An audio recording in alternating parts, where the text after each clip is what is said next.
बघा सुरुवात कुठून करायची, तर successive odd natural number starting from 3 म्हणलेलं आहे. म्हणजे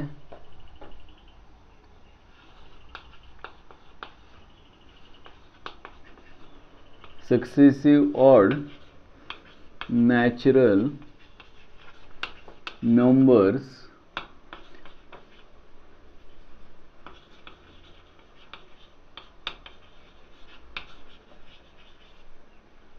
starting from 3 is equal to कोणते येतील, 3 असेल आणि 5, 7, 9 असे असतील आणि यांची सम त्यांनी सांगितलेली आहे 48, यांची ॲडिशन. देअरफॉर 3 + 5 + 7 असे किती आहेत, किती नंबर्स आहेत, तर n नंबर्स आहेत, n सक्सेसिव्ह नंबर्स. म्हणजेच इथे आपण लिहू शकतो की n टाइम्स आहे इज इक्वल टू 48. आणि मग लास्ट एक्झाम्पलमध्ये लास्ट लेक्चरमध्ये व्हिडिओमध्ये काल परवा काहीतरी आपण एक एक्झाम्पल बघितलं होतं. असाच सिक्वेन्स होता जो अरिथमेटिक प्रोग्रेशनमध्ये होता. दिस सिक्वेन्स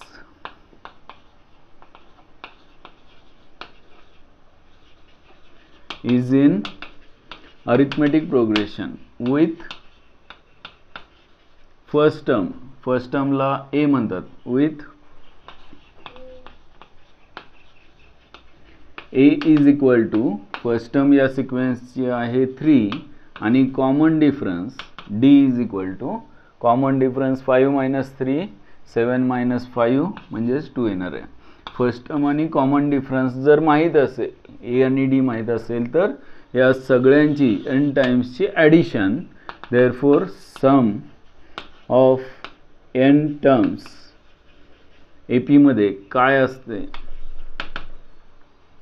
तर Sn is equal to twice A plus, sorry काय फॉर्म्युला चुकला का, Sn is equal to n/2 in bracket twice A plus n-1 into D, हा फॉर्म्युला आहे.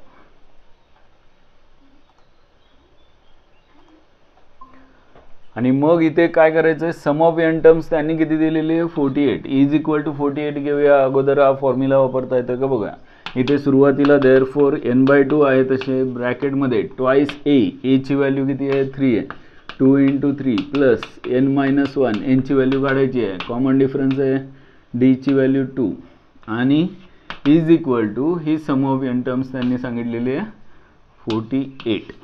काय करूया, डिवाइड बाय 2 आहे, इथे पण 2 आहे, या टर्ममध्ये पण 2 आहे, 2 कॉमन घेऊन कॅन्सल झाला. म्हणजेच n इन ब्रॅकेटमध्ये काय राहील 3 + n-1 3 + n-1 is equal to 48. आणि मग 3 - 1 इज 2 n इंटू, देअरफॉर म्हणूया n into n + 2 is equal to 48.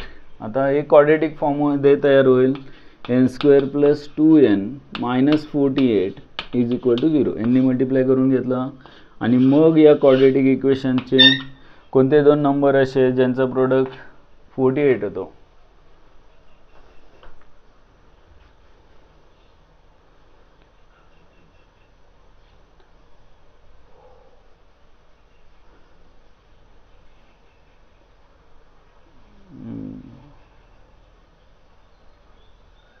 (2n - 48) बरोबर.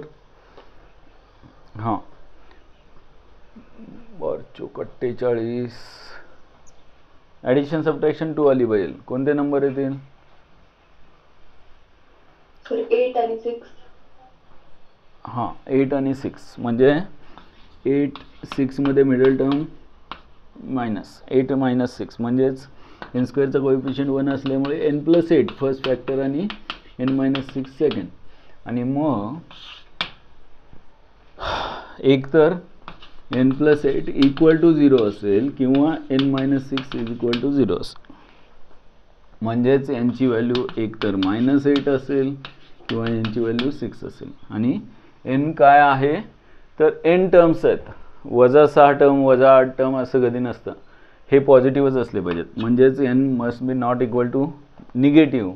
-8 नसणार आहे, therefore n is equal to काय 6. एवढंच उत्तर आहे. मग चेक करा. 3, 5, 7, 9 अशा 4 टर्म झाल्या. पुढचा 11 आणि 13 अशा 6 टर्म घ्या, त्यांचे ॲडिशन करून बघा, क्रॉस चेक करता येईल तुम्हाला. 48 सम येईल. आन्सर बरोबर आलं का कळेल. राशी, अरे तुम्हाला तुमची शाळा होती का आज? स्कूल होता? आदिती, रणवीर, अनुष्का, आला सुट्टी नाही दिली म्हणजे तुम्हाला? इकडे आमच्याकडे सुट्टी डिक्लेअर केली होती पावसामुळे. पाऊस आला नाही ती गोष्ट वेगळी, पण गव्हर्नमेंटने काहीतरी सांगितलं म्हणून सगळ्या शाळा बंद आहेत. वाई, पाचगणी, महाबळेश्वर, मुंबई पण बंद आहे बहुतेक. म्हणजे तिकडच्या एरियामध्ये बहुतेक हाय अलर्ट डिक्लेअर केला आहे. आपल्या लोणंदमध्ये पावसाळ्यात पाऊस येत नाही, ते काय येणार आहे आता.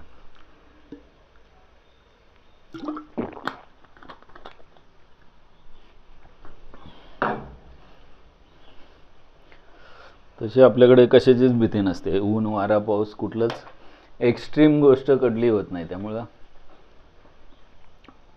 राशी स्कूल होतं म्हणजे तुमचं पण? बर.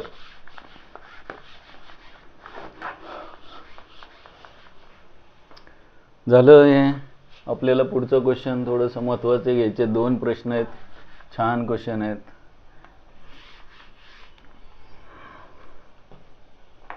लिहून टाका पटकन. मी क्वेश्चन लिहितो. पुढचे 2 क्वेश्चन आहेत ते based on higher order thinking skills.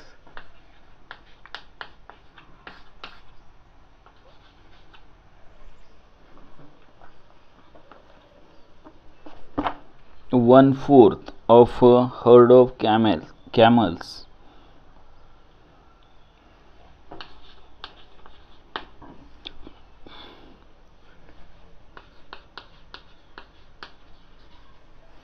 fourth of a herd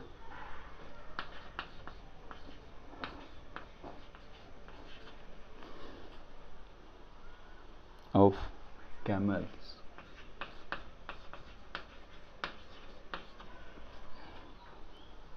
was seen in the forest.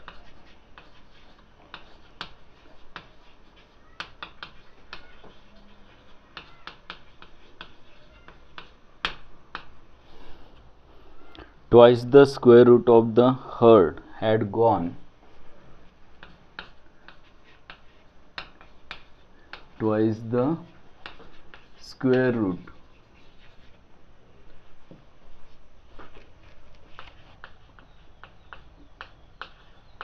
of the herd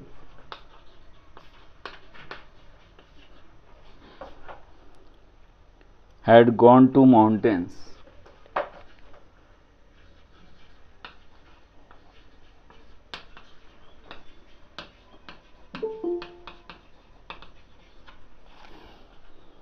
And the remaining 15 camels and the remaining 15 and the remaining question लिहून घ्या.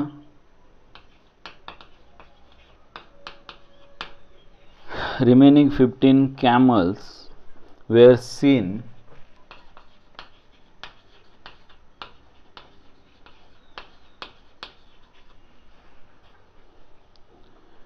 on the bank of a river.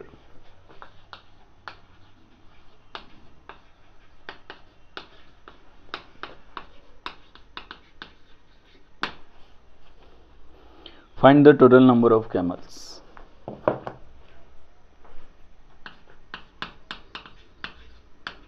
Find the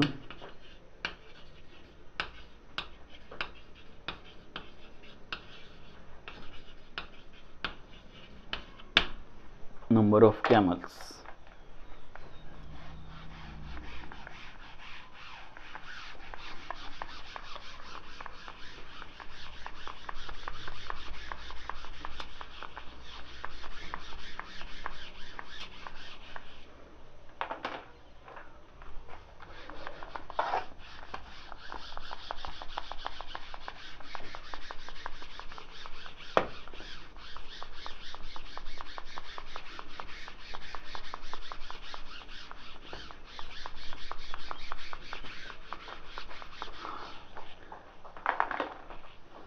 एक कॅमलचं question आहे आणि एक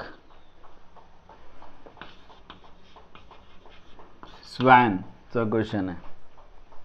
असे दोनच question करायचे आहेत आपल्याला. आता महत्त्वाचे क्वेश्चन आहेत. हॉर्समधले 2 क्वेश्चन बघतोय आपण, ज्याच्यामध्ये एक कॅमलचा आहे आणि एक स्वॅनचा आहे.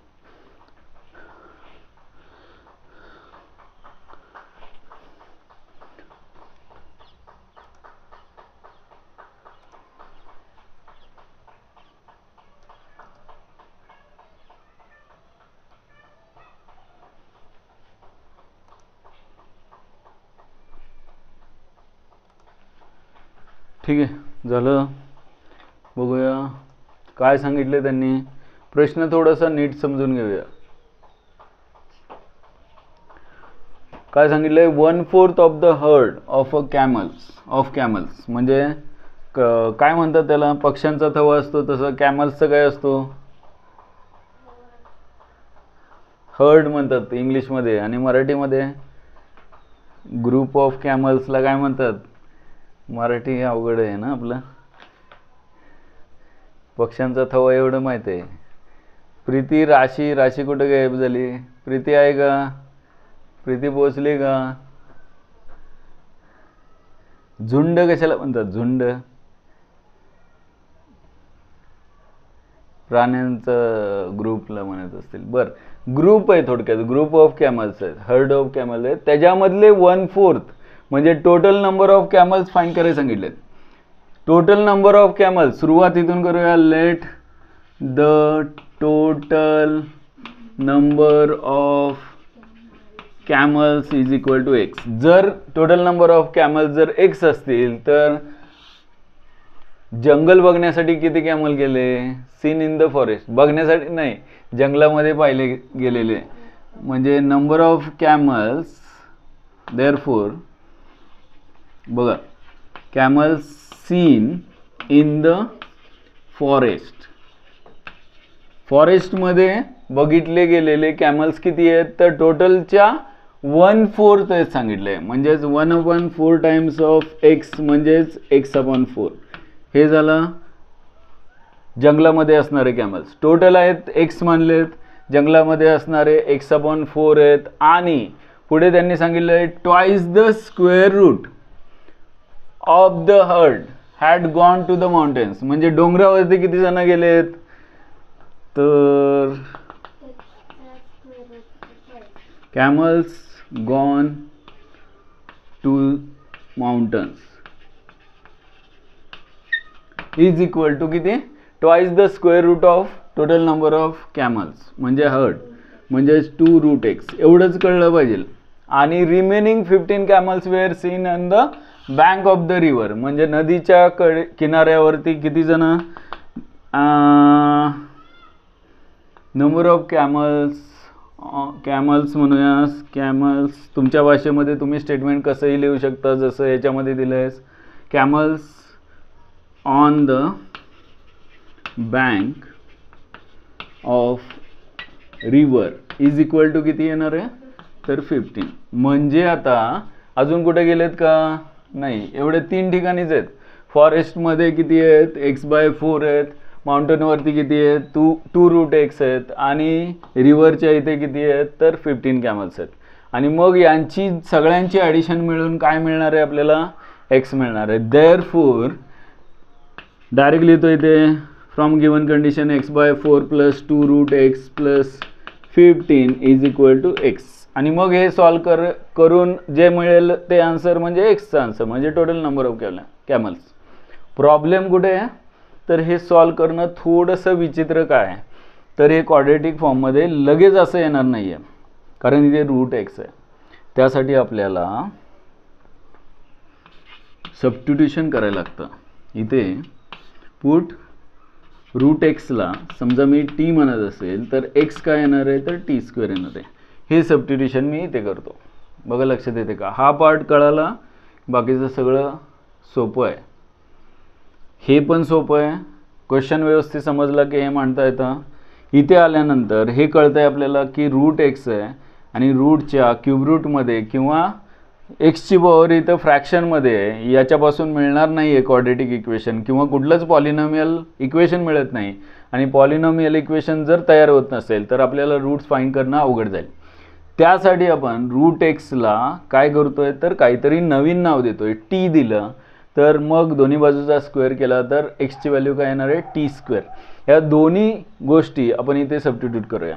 म्हणजे एक्सची व्हॅल्यू घेतली t square by 4 plus 2 into t plus 15 is equal to काय टी स्क्वेअर. आणि मग हे सिम्प्लिफाय करून क्वाड्रेटिक फॉर्ममध्ये मिळेल. फक्त क्वाड्रेटिक इक्वेशन जे असेल ते कशाच्या फॉर्ममध्ये असेल तर टीची आलेली किंमत इथे टाकली, टीचा स्क्वेअर केला की कशाची व्हॅल्यू मिळेल एक्सची, म्हणजेच नंबर ऑफ कॅमल्स मिळतील. मग आता हे सिम्प्लिफाय करूया. काय करूया तर 4नी मल्टिप्लाय करूया सगळ्यांना, म्हणजे हा प्रॉब्लेम राहणार नाही 4चा. Multiplying 4 by 4 on both sides, म्हणजेच इथे 4 कॅन्सल होतील, फक्त टी स्क्वेअर राहील प्लस 4चं 8t येईल, 15 4 60 is equal to 4t square. आणि मग या सगळ्या टर्म राईटला घेऊया. 4t square minus T square म्हणजेच 3t स्क्वेअर येईल, मायनस 8t येईल, मायनस 60 इज इक्वल टू 0. कशाने डिवाइड होत आहे नाही होत आहे. म्हणजे आता क्वाड्रेटिक इक्वेशन हे सॉल्व केल्यानंतर जी टीची व्हॅल्यू मिळेल ती इथे टाकल्यानंतर आपल्याला एक्स मिळेल. मग प्रॉडक्ट किती आलं पाहिजे 3 इंटू 60. परत इथे लिहितो इक्वेशन काय आलेलं आहे ते 3t square minus 8t minus 60, 3t square minus 8t minus 60 is equal to काय 0.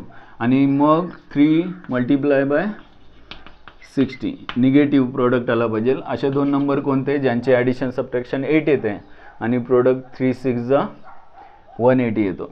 तर इथे 60चे फॅक्टर काय पडतील 15 4 4 इंटू 4 म्हणजे काय 2 इंटू 2 इंटू 15 म्हणजे 5 इंटू 3 चालेल, 5 इंटू 3 आणि इंटू 3 आहे तसं. हां काय येईल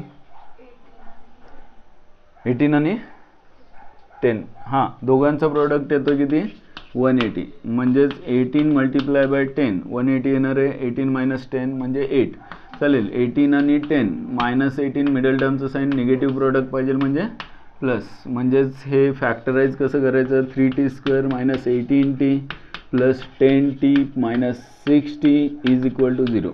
आणि मग इथे 3t कॉमन येईल, तिथे t मायनस 6 आणि इथे प्लस 10 कॉमन येईल t minus 6 is equal to 0. दोन्हीमधून t मायनस 6 कॉमन घेतला तर 3t plus 10 is equal to 0, म्हणजेच t minus 6 is equal to 0 और 3t plus 10 is equal to 0, म्हणजेच t इज इक्वल टू 6 और 3t is equal to minus 10 t is equal to minus 10 by 3.